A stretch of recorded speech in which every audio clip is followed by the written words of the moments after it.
অনেকেই হচ্ছে কানাডাকে একটা ট্রানজিট হিসেবে ব্যবহার করে, যেমন অনেকে দেখা গেছে ইউএসএ ভিসা পায় না, সে কানাডার ভিজিট ভিসা ইজি বর্তমানে, সেই জন্য সে পেয়ে গেছে। কানাডাতে ল্যান্ড করার পর $2,000 থেকে $4,000 মধ্যে একটা অ্যামাউন্টের টাকা দিয়ে সে কোনো একটা ট্যাক্সি ড্রাইভার বা যে কোনো একটা পরিবহন ড্রাইভারের সাথে সে চুক্তি করে যে তাকে ইউএসএ এবং কানাডার সীমান্তে যেন নামিয়ে দেওয়া হয়, এবং ওরা যখন তাকে নির্ধারিত জায়গায় নামিয়ে দেয় সে আসলে সেখান থেকে ইউএসএতে অবৈধভাবে যাওয়ার চেষ্টা করে কানাডা থেকে। আবার দেখা গেছে অনেকে হচ্ছে কানাডাতে অ্যাসাইলাম আবেদন করে কিন্তু সে জব পাচ্ছে না, যেহেতু কেউ অ্যাসাইলাম আবেদন করার পর তাকে $700 হচ্ছে আপনার একটা সোশ্যাল সাপোর্ট দেওয়া হয় প্রতি মাসে। সেই সোশ্যাল সাপোর্টটা যখন নিশ্চিত হয় সে অবৈধভাবে ইউএসএ গিয়ে সে ক্যাশ জব করার চেষ্টা করে, ইউএসএ থাকার চেষ্টা করে। কানাডা থেকে ইউএসএ যাওয়ার পথে প্রায় 1100 জনকে আটক করা হয়েছে, এর মধ্যে প্রায় 400 জনই বাংলাদেশি, 400 জন ইন্ডিয়ান, বিশ্বের প্রায় 38টা দেশের বাকি 300 জন। আজকে আমি পুরো বিষয়টা আলোচনা করব, কেন কানাডার মতো একটা ভালো দেশে আসার পরও ভিজিটররা ইউএসএতে অবৈধভাবে যাওয়ার চেষ্টা করে, কানাডাতে কি জিনিসটা আছে যেটা হচ্ছে ইউএসএতে নেই, বা ইউএসএতে কোন জিনিসটা আছে যেটা কানাডাতে নেই, যে কারণে মানুষজন কানাডা থেকে ইউএসএ যাওয়ার চেষ্টা করে। কানাডার সবচেয়ে পজিটিভ যে দিকটা সেটা হচ্ছে কানাডার হেলথ কেয়ার সিস্টেম। কানাডাতে হচ্ছে যদি আপনি সিটিজেন হন, আপনার যদি পিআর থাকে, অথবা আপনি যদি অ্যাসাইলাম আবেদনও করেন, আপনার চিকিৎসা কিন্তু ফ্রি। আপনার যত টাকাই লাগুক চিকিৎসা করতে, এই পুরো সিস্টেমটাই হচ্ছে আপনার জন্য ফ্রি। বাট আপনি যদি ইউএসএর দিকে তাকান, সেখানে কিন্তু চিকিৎসা ফ্রি না, এবং শুধু তাই না, ইউএসএ হচ্ছে সারা ওয়ার্ল্ডের সবচেয়ে এক্সপেন্সিভ চিকিৎসা ব্যবস্থা হচ্ছে ইউএসএর। সেজন্য দেখা গেছে যে অনেকে ইন্স্যুরেন্স অনেক টাকা দিয়ে নেয়, আবার ইন্স্যুরেন্সও আবার দেখা গেছে যে বেসিক কিছু রোগ কাভার করে, বড় বড় ধরনের ব্যয়বহুল যে রোগের ট্রিটমেন্টগুলো সেগুলো আবার ইন্স্যুরেন্স কাভার করে না, বা কাভার করলেও দেখা গেছে যে 10%, 20 বা 50% কাভার করে, বাকিটা আপনাকে দিতে হবে। এটাও কিন্তু অনেক বেশি। আর কানাডাতে আপনার যেটাই হোক, কানাডার সরকার আপনার এই খরচটা বহন করবে। সো দেখা গেছে যে এই হেলথ কেয়ার সিস্টেমটা কানাডার হচ্ছে সারা ওয়ার্ল্ডের বেস্ট সিস্টেমগুলোর একটা। এরপরে আসি হচ্ছে এডুকেশন। আপনারা জানেন যে কানাডার এডুকেশন সিস্টেম হচ্ছে অলমোস্ট ইউএসএর স্টাইলেই, তবে কানাডাতে লেখাপড়ার জন্য আসলে খরচটা তুলনামূলক কম ইউএসএর ক্ষেত্রে। আর ইউএসএ আপনারা জানেন যে হচ্ছে আপনার ইউএসএর এডুকেশন সিস্টেমটাও অনেক বেশি ব্যয়বহুল। আসলে আপনি যদি ইন্টারন্যাশনাল স্টুডেন্ট হন, আপনি স্কলারশিপ ছাড়া বা আপনার বাবার যদি খুব বেশি টাকা না থাকে, ইউএসএ পড়াশোনা করাটা অনেক বেশি কঠিন কাজ। এবার যদি বলি ইমিগ্রেশন সিস্টেমের কথা, আপনারা জানেন যে সারা পৃথিবীতে যে কয়েকটা দেশের ইমিগ্রেশন সিস্টেমটা ইজি, এর মধ্যে কানাডা কিন্তু অন্যতম। আমার কথা যদি বলি, আমি লেখাপড়া শেষ করেছি 2 বছরে, আর মাত্র 8 মাসে আমি পিআর পেয়ে গেছি, এবং দেখা গেছে যে 2 থেকে 2.5 বছর পরে আমি হচ্ছে আমার সিটিজেনটাও কমপ্লিট হয়ে গেছে। সো এই বিষয়টা আমি যদি বলতে চাই যে কানাডার ইমিগ্রেশন সিস্টেমটা অনেক সহজ, বিপরীতে আপনি যদি দেখেন ইউএসএর ইমিগ্রেশন সিস্টেমটা সেটা কিন্তু অনেক বেশি কমপ্লেক্স, এবং আপনি দেখা গেছে অনেক ক্ষেত্রে 10-20 বছর থাকার পরেও তারা হচ্ছে আসলে স্থায়ীভাবে বসবাসের অনুমতি বা গ্রিন কার্ড কিন্তু পায় না। টিনা নামে একজন আলবেনীয় মহিলা এই কানাডাতে আমার সাথে কাজ করতো কয়েক বছর আগে। উনি আমাকে বলল যে উনি প্রায় 18 বছর ওনার হাজব্যান্ড সহ ইউএসএতে ছিল, অনেক চেষ্টা করেছে ইউএসএতে স্থায়ীভাবে থাকার বা গ্রিন কার্ড পাওয়ার, পায়নি। এবং ডোনাল্ড ট্রাম্পের আমলে ওনার হাজব্যান্ডকে আসলে আলবেনিয়াতে একদম ডিপোর্ট করা হয়েছিল, আর উনি তখন বাইরে ছিল, এবং উনি পালিয়ে হচ্ছে আপনার কানাডাতে চলে আসে, এবং কানাডাতে অ্যাসাইলাম করার পর খুব অল্প সময়ের মধ্যে উনি আসলে পিআর পেয়ে যায়। সেটা 2 থেকে 3 বছর আগের কথা বলতেছি।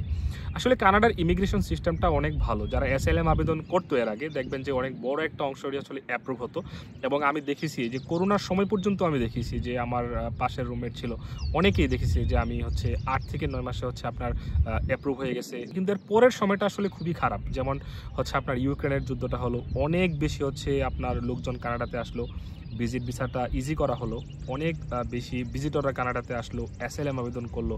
দেখা গেছে যে লাখ লাখ মানুষ যখন এক বছরে শুধুমাত্র ভিজিট ভিসায় এসে অ্যাসাইলাম আবেদন করে, তখন পুরো সিস্টেমটা আপনি চিন্তা করেন, পুরো সিস্টেমটাই একদম হচ্ছে আপনার ভেঙে পড়েছে।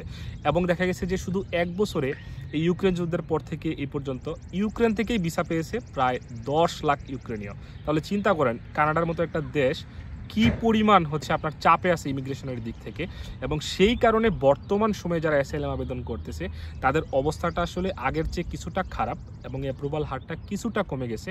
তারপরেও যারা হচ্ছে আপনার রিয়েল ভুক্তভোগী, যাদের আসলেই সমস্যা আছে, তারা যদি প্রুফ দেখাতে পারে, আমি বিশ্বাস করি কানাডা অবশ্যই তাদেরকে থাকার একটা জায়গা দিতে পারে। দর্শক, এই যে এতক্ষণ বললাম যে health care system, immigration system এবং হচ্ছে আপনার এডুকেশন সিস্টেম, এত কিছু কিন্তু ইউএসএর তুলনায় কানাডাতে ভালো। তারপরেও ভিজিট ভিসায় এসে অনেকেই কানাডা থেকে ইউএসএ যাওয়ার চেষ্টা করে কেন? দর্শক সবাই যে যায় তা না, কিন্তু অনেক বড় একটা অংশ হচ্ছে যাওয়ার চেষ্টা করে। এর প্রধান কারণ হচ্ছে অর্থনৈতিক অবস্থা। আপনারা জানেন যে সারা ওয়ার্ল্ডের সবচেয়ে বড় অর্থনীতি হচ্ছে যুক্তরাষ্ট্রের, এবং অবশ্যই কানাডার অর্থনীতি যুক্তরাষ্ট্রের তুলনায় অনেক ছোট, এবং বর্তমানে কানাডাতে প্রচুর লোক হচ্ছে চলে আসায় জবের একটা মারাত্মক ক্রাইসিস দেখা দিয়েছে। আপনি যদি অ্যাসাইলাম আবেদন করে একটা ওয়ার্ক পারমিট পান, বা আপনি স্টুডেন্ট হিসেবে আসার পর একটা ওয়ার্ক পারমিট পান কাজ করার জন্য, দেখা গেছে যে আপনার জব হচ্ছে না 4 মাস, 5 মাস, 6 মাস, 8 মাস পর্যন্ত বেকার, জব পাচ্ছে না। এর কারণ হচ্ছে কানাডিয়ান যেই কোম্পানিগুলো আছে, যে ওনাররা আছে, এরা আসলে কানাডিয়ান এক্সপিরিয়েন্স চায়, জব এক্সপিরিয়েন্স। আপনি যদি রেস্টুরেন্টে জব করতে যান, তাহলে দেখা গেছে যে রেস্টুরেন্টে প্রিভিয়াসলি কানাডার কোনো রেস্টুরেন্টে আপনি জব করেছেন কিনা সেই অভিজ্ঞতাটা দেখতে চায়।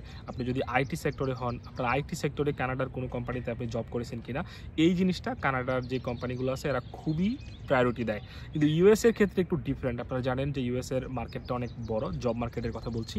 সো দেখা গেছে যে ইউএস এর খুব এক্সপিরিয়েন্স না থাকলেও মানুষ জব পেয়ে যায়। আবার ভিজিট ভিসায় যারা হচ্ছে আসতেছে, তারা আসার পর আপনারা জানেন যে $700 একটা গভর্নমেন্ট একটা সাপোর্ট দেয়। এই সাপোর্টটাও তারা নেয়, আবার তারা চেষ্টা করে একটা ক্যাশ জব খোঁজার। যেহেতু ক্যাশ জব এই কানাডাতে পাওয়াটা খুব কঠিন কাজ, তারা হচ্ছে ইউএসএ চলে যাওয়ার চেষ্টা করে। এবং দেখা গেছে যে সীমান্ত কিন্তু খুব বেশি দূরে না। এখান থেকে আমি বসে আছি টরন্টোতে, এখান থেকে আমি যদি ড্রাইভ করি 1.5 ঘন্টার মধ্যে আমি ইউএসএ চলে যাব। এবং তারা কিন্তু কি করে হচ্ছে আপনার $2,000, $3,000, $4,000 দিয়ে এরা কোনো ড্রাইভারকে হায়ার করে, বলে যে আমাকে সীমান্তে নামিয়ে দিবেন, আমি ওই পারে চলে যাব। এই যে পরিকল্পনাটা, সেটা কিন্তু তারা দীর্ঘদিন ধরেই করে, এবং দেখা গেছে যে দেশ থেকেই এটা করে আসে। ওই পারে যখন যেতে পারে, তাদের পরিচিত লোকজন যারা আছে, তারা হচ্ছে তাদেরকে একটা ক্যাশ জবের ব্যবস্থা করে দেয়, অথবা তারা নিজেরাও সেখানে গিয়ে খুঁজে নেয়। এবং এই যে যাওয়াটা, দর্শক, এই যাওয়াটা কিন্তু খুব বেশি কঠিন কাজ না। আপনারা জানেন যে বাংলাদেশ, ভারত সহ এশিয়ার দেশগুলোতে সীমান্ত রক্ষীরা যেভাবে দেখা মাত্রই গুলি করে দেয়, এই ইউএসএ কানাডার বর্ডার কিন্তু সেরকম না। দেখা গেছে যে বেশিরভাগ এলাকাই হচ্ছে উন্মুক্ত, কিন্তু কিছু কিছু এলাকা হচ্ছে রিস্ক থাকে, অনেক ইমিগ্রেন্টস অবৈধভাবে আসা যাওয়ার একটা অপশন থাকে, যে কারণে এখানে পেট্রোলিং হয় নিয়মিত, হচ্ছে যাতায়াত করে সীমান্তরক্ষীরা। তখন দেখা গেছে যে যার কপাল খারাপ সে ধরা পড়ে। এবং এইভাবে যে গত মার্চ মাসে, 1 মাসে হচ্ছে ধরা পড়েছে 1100 মানুষ কানাডা থেকে ইউএসএ যাওয়ার পথে। এর মধ্যে আবার প্রায় 400 জন বাংলাদেশি, 400 জন ইন্ডিয়ান। বাংলাদেশ এমনিতেই একটা ছোট দেশ, যদি 1100 জনের মধ্যে 400 জনই হচ্ছে আপনার বাংলাদেশি হয়, 400 জন ইন্ডিয়ান হয়, আর বাকি যে 300 জন, এরা হচ্ছে টোটাল 38টা দেশের। তাহলে দেখেন, অসংখ্য মানুষ কানাডাকে হচ্ছে একটা ট্রানজিট হিসেবে ব্যবহার করে ইউএসএ যাওয়ার জন্য। যেহেতু অনেকে ইউএসএর ভিসা পায় না, কানাডার ভিসা আপনারা জানেন গত বছর অনেক ইজি ছিল। সো এই যে অপশনটা তারা আসলে গ্রহণ করে এবং অবৈধভাবে যাওয়ার চেষ্টা করে। যারা ধরা পড়তেছে তারা হচ্ছে অনেক বেশি ক্ষতিগ্রস্ত হবে। দেখা গেছে যে তাদের সব কিছুই তারা হারাবে। কানাডার আরও একটা সমস্যা, সেটা হচ্ছে হাউজিং কস্ট। আপনারা জানেন কানাডাতে যেহেতু এত লোকজন আসছে, কিন্তু এত বাড়িঘর কিন্তু হয় নাই, তো যে কারণে হাউজিংয়ের একটা তীব্র সংকট আছে। এবং দেখা গেছে যে এই টরন্টোতে অসংখ্য ভিজিটর যারা আসতেছেন, অ্যাসাইলাম করতেছেন, তারা দেখা গেছে যে একটা শেয়ার রুমে থাকতেছে, তাও $600 থেকে $700 দিচ্ছে। আবার দেখা গেছে যে এক রুমে 4 জন 5 জন করেও থাকতেছে। সো কানাডাতে হচ্ছে আপনার হাউজিং কস্টটা অনেক বেশি, কিন্তু ইউএসএ হাউজিং কস্টটা তুলনামূলক কম। সো ইন টোটাল যদি আপনি বলেন যে ইকোনমিক্যাল সিচুয়েশনের দিক থেকে মানুষ কানাডা থেকে ইউএসএ যাওয়ার চেষ্টা করে, কারণ কানাডাতে হচ্ছে আপনার হাউজিং কস্ট বেশি, ইনকাম কম, সরকার ট্যাক্সও কাটে বেশি। আবার ইউএসএ দেখা গেছে হাউজিং কস্ট কম, ইনকামও বেশি, আবার ট্যাক্সও কানাডার তুলনায় তুলনামূলক কিছুটা কম। দর্শক, যারা কানাডায় বৈধভাবে আসার পর ভিজিট ভিসায় ইউএসএ চলে যাচ্ছে, তারা হয়তো কিছু মানুষ সাময়িক সময়ের জন্য উপকৃত হচ্ছে, ওভারঅল পুরো সিস্টেমটাকে তারা কিন্তু ডেস্ট্রয় করে দিচ্ছে। আপনারা দেখেন, আজকে কানাডা সরকার কিন্তু গত বছর পর্যন্ত প্রচুর ভিসা দিত কিন্তু, তাই না? কিন্তু এই বছর এসে আপনি ইনভিটেশন দেন, আপনি যত ডকুমেন্টসই দেন, আপনার ভিসা রিজেক্ট যাওয়ার সম্ভাবনা অনেক বেশি, এবং অনেক রিজেক্ট যাচ্ছে।